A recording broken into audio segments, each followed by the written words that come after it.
AJ, the best songs of all time, and nothing like the best songs when it comes to the old 70s and the 80s. And I'm talking about the 70s and the 80s. We're going to go take a bit of a trip down memory lane right now with a gentleman who's been here from the very earliest of the days of the 70s. As a matter of fact, when radio station 8HA first took to the airwaves back in 1974, would that be right, Jeff? Yeah, that's right. The station opened in March 71, Sandy. I got here 3 years, 9 months later, on December the 16th, this day in 1974. Wow, December 16, Yeah. 1974. Yeah.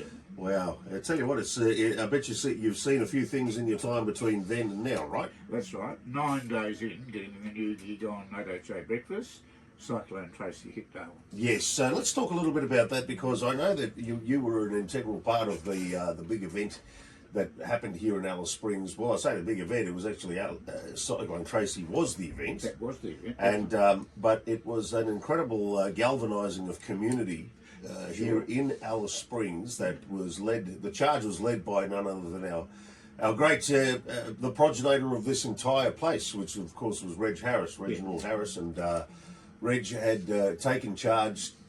He'd led the charge more than anything else, didn't he? And of course, Reg was a Rotarian. That's We right. got the Rotary Club involved, and of course, as chairman of Alice Springs Commercial Broadcasters, we just finished lunch on Christmas Day, and being near to town, Marilyn and I were graciously invited to have Christmas lunch with some of the other colleagues here at AHA. Mm-hmm. We just finished lunch, and the call came. Out to AHA, we're doing an appeal, And who sent the call? Reg. Reg. So Reg, you actually weren't having lunch with Reg. Reg No, was having his own Christmas. I was having lunch with people like Jeff Farmer and young Chaz and a few of the other staff members of AHA, and we got the call out to AHA. The rest is history.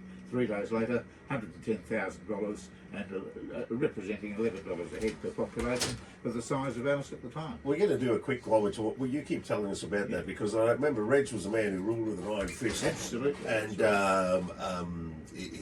when he barked, everyone Yes, listened. sir. Yeah. That's right. Everyone listened. So the phone call came through on the Bakelite phone. That's right. And out we went, and it was phenomenal. Everybody rose to the occasion. Everybody got out, did their thing, contributed. We had people bringing food out to us to feed the throngs of people out at the station. People volunteered on the phones, and of course Rotary and other service clubs manned the staging posts both to the north and to the south of the town to assist people, to assist the refugees or the evacuees from Darwin coming south and continuing south, because in those days the roads, particularly from Alice Springs onwards, were basically corrugations. Yeah. And newcomers or people from Darwin, or particularly people from interstate that might have been in Darwin at the time, would have had no idea of the dangers they face in traversing the Stewart Highway at that stage. And of course checks were made on vehicles. People were given clothing, food, water, petrol, whatever they needed.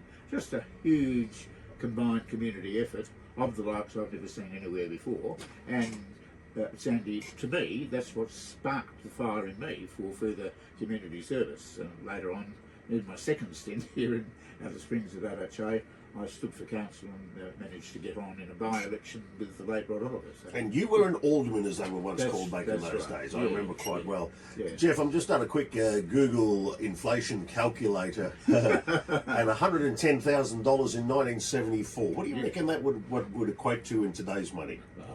Just give it a while. Yes, you won't know straight away, but I mean, no, give us. we'll give it a try. 350,000. How about $704,321? That's the equivalent. Yeah, that's right. In 1974, to have been able to raise that much money, and a township, I might add too, which while we've got the beauty of Google and modern day technology, because the information superhighway was fantastic. Yeah. Let's have a look at Alice Springs population in 1974. Yeah. Okay, so because these things kind of matter in the grand scheme of things. Because, Because we're talking about a time when there was no such thing as phones, well, mobile phones. Absolutely no such thing. We were lucky to have a fax back then, weren't you? Hey, that was the most highly technological thing that wasn't the day. Yeah, that used to be handy for my news services later on, a couple of years later, from ¡76 when I swung into news. But that's interesting times.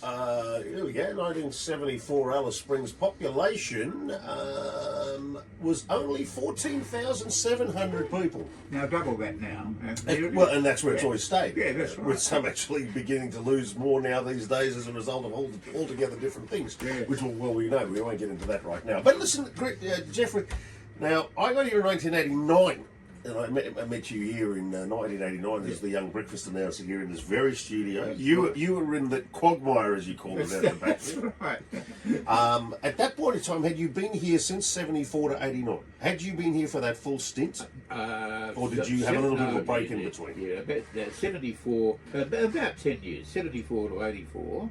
And then in 84, in 1980, I was appointed as the Regional Information Officer, journalist with the Department of Aboriginal Affairs here in Alice Springs. Right. What's that now known as these days? The Department of Aboriginal Affairs. It still is? Yeah, that's right. Okay, Yeah, all right. yeah, Okay. that's So I just thought they might have morphed into a brand new name, like Central no, Land Council Well, or you whatever. might put Indigenous Affairs into that. That's right, now. okay, But, yep, okay. Yeah, and during that time, I was still involved, the occasional election coverage, fill-ins for things, and I also did a casual presenting for the ABC between 80 and 84 during that period of time, and then the public service appointment came, and then in 85 I was appointed to Adelaide for the promotions officer for the first homeowner scheme in the federal government, and then came Telecom, as it was known in those days. Telecom, yes. Yeah, and Senior Information Officer for South Australia and the Northern Territory. But then in the mid to late 80s, the bite for Alice Springs came back. I yearned to get back. And, I spoke to Reg Harris. The eternal vortex, as we call it, that's that right. sucks you back in. And Reg invited me back to do the news service in 1987, and that was the case until 93, and from 92, of course, when Sun FM 969 started, I also did the news service there. So it was interesting, national news on the hour and local news on the half hour, and that was my journalistic gig at that stage. I do remember Al Cuddles walking in there with his cup of coffee and always in a bit of a last-minute fluster with a whole swag of papers in your hand there that you had been typing. And typing away, I might say, was the way. It was typing back then. You had a typewriter. You'd get your faxes in from time to time from interstate information, and weather always came in on the fax, if I remember correctly, or the teletext. And most of the news items, the press releases and things. Yeah. Your time here in that time, both coming and going, saw some incredible events happen here in the Alice. There was the horrific balloon disaster that took place in not only just a few months before I arrived in 1989. Yeah, that was right. I think it was in the early part. It was winter. It was the winter of '89 that took place. So I remember arriving here around about June, July, and that was earlier, like only a few months earlier. Was that right? That's right. Actually, it was on a Sunday morning, Sandy, and I happened to be on the air in this very studio doing the Sunday morning program. News of this tragedy broke, and Dave Pryor came over to relieve me on the air so that I could go and cover the event. And 13 international tourists lost their lives in that one. So in the following ensuing days, we had inquiries from everywhere around Australia and internationally. And you were at the pointy end. Yeah, at the pointy end of that one, for sure.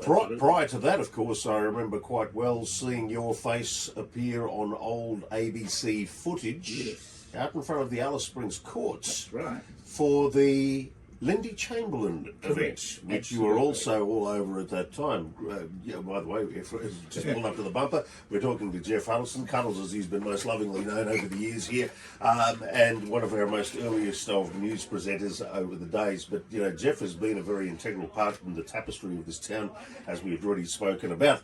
That which was the balloon disaster. Prior to that, Wow, that one really captured the nation's attention, didn't it? It did, absolutely. Yes. Where were you when that came through? What were you doing? You were here working for us, I think. Were you working You're Alice? talking about the disaster? No, we're talking about Lindy Chamberlain. Yeah, I was here. The dingo took my baby. Yeah, I was here.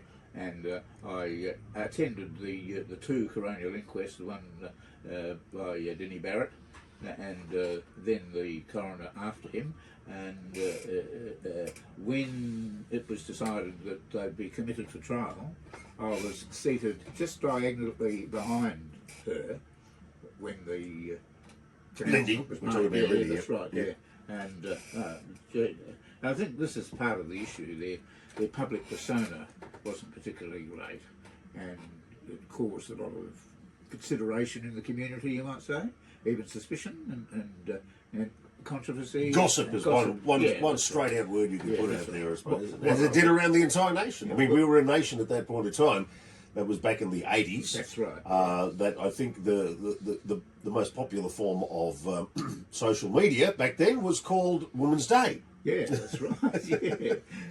And waiting for Women's Day or People magazine to come out before you could hear a factual take or a point of view from these things. Everything happened at a lot slower pace. That's right. Two television stations. Well, at that point in time, to be fair, one television station, I think ABC was the television station, That's and right. Barger had not really even started at that point, had it?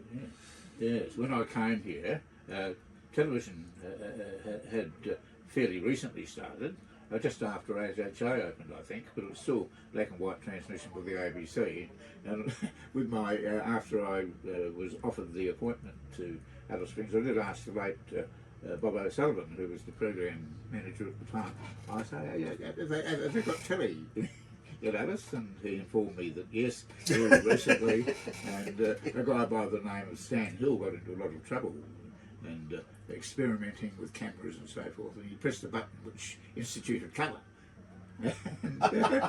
Not long after, mid-70s, a little bit later on, mid to late 70s, it might have been about 76, we got colour by accident on Really? the ABC. There you go. So a little bit of a colourful story about TV in the centre when we're talking on the radio here with Cuddles. The vision I got of Alice leaving North Queensland as an 18 or 19-year-old when I came over here back in the day was that I remember it was a campaign of television ads expounding the new technologies of telecom back in the day, and how the telecom were now connecting Australians all over Australia.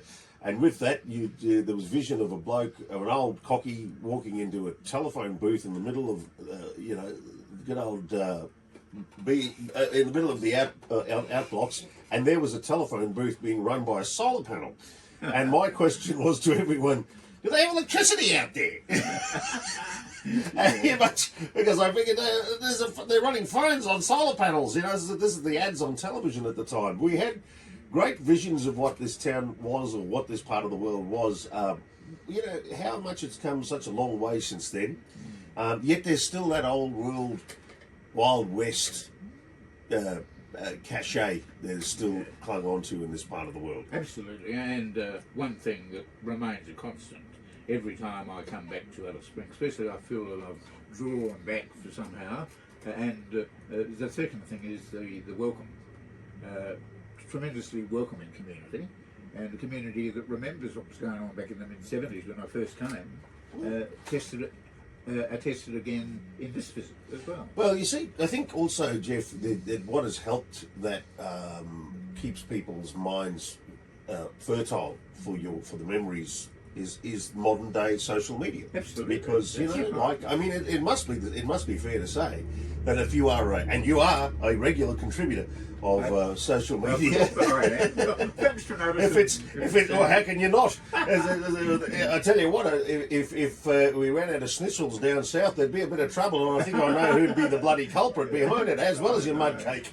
But having said that, you've always maintained a connection with community, whether it's your own community back in the Gam, in the Mount, but also with all of the people that you've always maintained a connective tissue with here over the years. And I think social media has been able to maintain that otherwise, 30, 40 years ago would have been, unless you're writing letters, sending postcards, it's almost impossible, or telephone calls via the old landline on a Bakelite phone.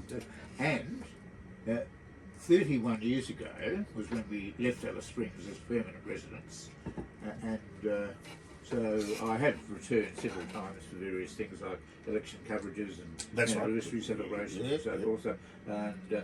But it's been 31 years, and at the beginning of this year, because it's the 50th anniversary of starting at LSA, I spoke to Bruce, and he was pretty keen on the idea. He embraced it tremendously, and we did a lot of work and thinking about how we do it, and it was sort of basically like a juxtaposition, as I mentioned, what was happening in the mid-70s when I arrived, and how we're travelling now in various forms of not only the media but the community and the main drivers here in Alice and Central Australia, such as the cattle industry, tourism, all those sorts of important drivers that still are important and are relevant to life in Alice Springs in Central Australia.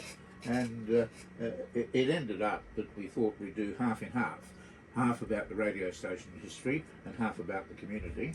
And leading up to it, I managed to score 24 interviews, 12 and 12, and amongst people, firstly, that I didn't know back in those times, but secondly, with people who I didn't particularly know and who I've met on this particular occasion.